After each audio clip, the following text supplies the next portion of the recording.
Hello, my friends. Welcome back. I hope you are having a peaceful day. Today, I want to tell you a very special story. It is a story about a queen. This queen lived more than 2,000 years ago. She was beautiful. She was smart. She spoke many languages, but her life was not easy. Her story is full of love, power, and danger. Can you imagine living in a palace by the sea? Can you imagine meeting the most powerful men in the world? This queen did all of this. Her name was Cleopatra. If you enjoy learning English through stories like this, please subscribe to Storyline English. Your subscription helps us bring you more beautiful stories for your English journey. Cleopatra was born in the year 69 BC. She was born in Egypt in the city of Alexandria. Alexandria was a beautiful city by the sea. It had tall buildings. It had libraries full of books. It had scientists and artists from all around the world. Cleopatra's father was King Ptolemy XII. Her family was not Egyptian. They were Greek. They came to Egypt many years before. They ruled Egypt for almost 300 years. Cleopatra had brothers and sisters. In her family, brothers and sisters sometimes married each other. This was the tradition of Egyptian kings and queens. But it also created many problems. Brothers fought brothers. Sisters fought sisters. Everyone wanted to be king or queen. Everyone wanted power. When Cleopatra was young, she studied many things. She loved learning. She learned to read and write in many languages. She could speak Greek, of course, but she also learned Egyptian. This was special. Most kings and queens in her family never learned Egyptian. They thought it was not important. But Cleopatra was different. She wanted to talk to her people. She wanted them to love her. She also studied science and mathematics. She studied philosophy and music. She read all the books in the great library of Alexandria. She asked questions. She wanted to understand the world. People said she was the smartest person in the palace. Maybe she was the smartest person in all of Egypt, but being smart was not enough. Egypt had big problems. The country was not strong anymore. Rome was growing more powerful every day. Rome was a city far away in Italy, but Roman armies were everywhere. They controlled more and more countries. Everyone was afraid of Rome. Egypt was rich, but it was weak. Cleopatra's father knew this. He tried to be friends with Rome. He gave them money. He gave them gifts. But the Romans did not respect him. They called him the flute player. They laughed at him. When Cleopatra was 18 years old, her father died. This was the year 51 BC. Now, Cleopatra was queen. But there was a problem. She had to share the throne with her brother. His name was Ptolemy XIII. He was only 10 years old. This was the tradition. A queen and a king ruled together, but Cleopatra did not want to share power. She was smart and strong. Her brother was just a child. At first, everything seemed fine. Cleopatra and her brother ruled together, but the real power was with Cleopatra. She made the decisions. She talked to foreign visitors. She controlled the money. Her brother's advisors did not like this. They wanted the boy to be the real king. They wanted to control him. They did not want a strong queen. These advisors started to work against Cleopatra. They told people that she was dangerous. They said she wanted too much power. They said she did not respect tradition.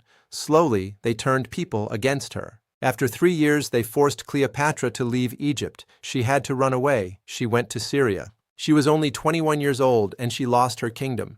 But Cleopatra did not give up. She was in Syria, but she did not sit and cry. She started to make a plan. She needed an army. She needed money. She needed help.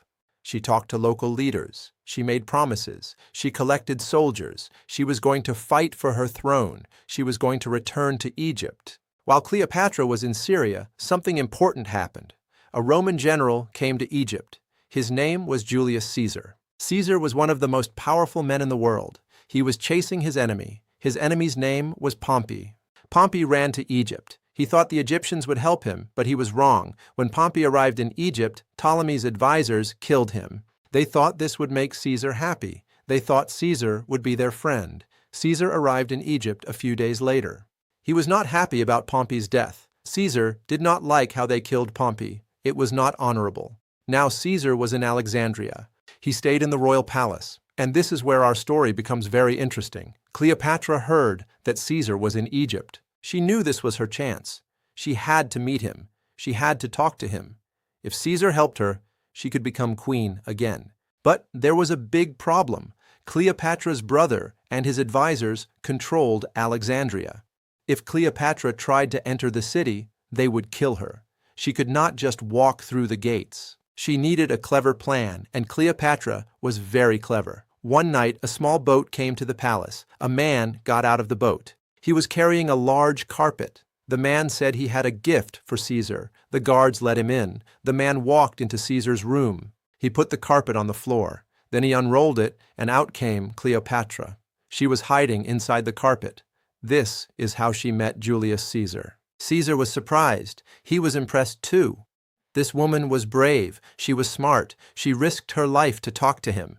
Cleopatra talked to Caesar in Latin. She talked beautifully. She was charming. She was intelligent. She told Caesar about the problems in Egypt. She told him how her brother's advisors were bad for Egypt. She told him that she should be the queen. Caesar listened. He was 52 years old. Cleopatra was 21. But they became very close. Some people say they fell in love. Other people say Cleopatra was just using him. Maybe both things were true. Caesar decided to help Cleopatra. He said she should be queen again. He said her brother must share power with her, as the tradition said. But Ptolemy's advisors did not accept this. They started a war. They attacked the palace. Caesar and Cleopatra were trapped inside. They had only a small number of Roman soldiers. The Egyptian army was outside. They tried to burn the ships in the harbor. The fire spread. Some people say the Great Library of Alexandria burned during this time. Many books were lost forever. The war lasted for months. It was very dangerous. Finally, more Roman soldiers arrived. They defeated Ptolemy's army. The young king tried to escape. He tried to cross the Nile River, but his boat sank. He died in the water. Now Cleopatra was the queen again. She was safe. Caesar had saved her. Cleopatra and Caesar spent more time together. They traveled on the Nile River. They saw the pyramids. They talked about history and science. Cleopatra became pregnant. She had a baby boy. She named him Caesarion. This name means Little Caesar. Cleopatra said Caesar was the father. Later, she traveled to Rome with her son. She wanted people to see her. She wanted them to respect her. She stayed in Caesar's villa. Some Romans were angry about this. They did not like foreign queens. They did not like Caesar's power. Then something terrible happened. In the year 44 BC, Julius Caesar was killed. A group of Roman senators murdered him. They stabbed him many times. They said he wanted to be king. In Rome, they did not want kings. They wanted a republic. Caesar's death changed everything. Cleopatra was in Rome when this happened. She was afraid. She took her son and went back to Egypt quickly. She did not know what would happen next. After Caesar died, Rome had another war. Different men wanted to rule Rome. One of these men was Mark Antony. He was a general. He was brave and strong.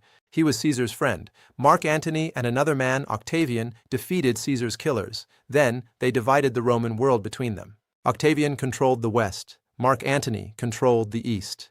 Mark Antony needed money. He needed money for his armies. Egypt was rich. So he asked Cleopatra to meet him. They met in the city of Tarsus. Cleopatra arrived in a beautiful ship. The ship had purple sails. It had silver oars. Cleopatra wore expensive clothes. She looked like a goddess. Mark Antony was amazed. Just like with Caesar, Cleopatra and Mark Antony became very close. They fell in love, or maybe they needed each other. Antony needed Egypt's money. Cleopatra needed Rome's protection. They spent a lot of time together. They had parties. They celebrated. Cleopatra had 3 children with Mark Antony. They were twins, a boy and a girl, and then another boy. But this made Octavian very angry. Octavian was in Rome. He did not like Mark Antony anymore. He told people that Mark Antony forgot about Rome. He said Antony loved a foreign queen more than his own country. He said Cleopatra was dangerous. He said she wanted to control Rome. Slowly, Octavian turned Roman people against Mark Antony and Cleopatra. In the year 31 BC, there was a great battle. It happened at sea near a place called Actium. Mark Antony and Cleopatra had many ships. Octavian had many ships too. They fought for hours, but Mark Antony and Cleopatra were losing. Suddenly, Cleopatra's ships turned around. They sailed away from the battle. Mark Antony followed her. His fleet was left behind. Many of his men felt betrayed. They surrendered to Octavian. Mark Antony and Cleopatra went back to Egypt. They knew Octavian would come. They tried to prepare. They tried to find allies, but nobody wanted to help them. Octavian was too powerful. 1 year later, Octavian's army arrived in Egypt. There was a small battle. Mark Antony lost again. He heard a rumor that Cleopatra was dead. He was so sad that he stabbed himself with his sword. But the rumor was not true. Cleopatra was alive. Servants brought the dying Mark Antony to her. He died in her arms. Now, Cleopatra was alone. Octavian captured her. He was polite, but she was his prisoner. Cleopatra knew what would happen. Octavian would take her to Rome. He would show her in a parade. She would be a prisoner for everyone to see. This was the worst thing for a queen. She could not accept this shame. On August 12th, in the year 30 BC, Cleopatra died. She was 39 years old. People say she killed herself. Some people say a snake bit her. Other people say she used poison. Nobody knows for sure, but she chose her own death. She did not let Octavian control her end. With Cleopatra's death, Egypt ended as an independent country. Octavian took Egypt. It became part of the Roman Empire. Cleopatra was the last pharaoh of Egypt. After her, there were no more Egyptian kings or queens. Egypt became Roman. Later, it became part of other empires, but it was never independent again for a very long time. Cleopatra's story is more than 2,000 years old, but people still remember her. Why do we remember her? Because she was different. She was a woman in a world of powerful men. She used her intelligence. She spoke many languages. She studied science and philosophy. She did not just use beauty, she used her mind. She made mistakes too. Some of her decisions were wrong. Some people say she cared more about power than about her people. Maybe this is true, but she lived in a very dangerous time. She tried to protect Egypt. She tried to keep her country free. She almost succeeded. Cleopatra showed us something important. She showed us that intelligence is power. She showed us that learning languages and studying books can change your life. She showed us that being brave is important even when things are difficult. She was not perfect. Nobody is perfect. But she never gave up. She fought until the very end. Today, when we learn English, we are doing something similar. We are learning a new language. We are opening new doors. We are making ourselves stronger. Every word we learn is a small victory. Every story we listen to helps us understand the world better. Just like Cleopatra studied many languages to talk to different people, we are learning English to connect with the world.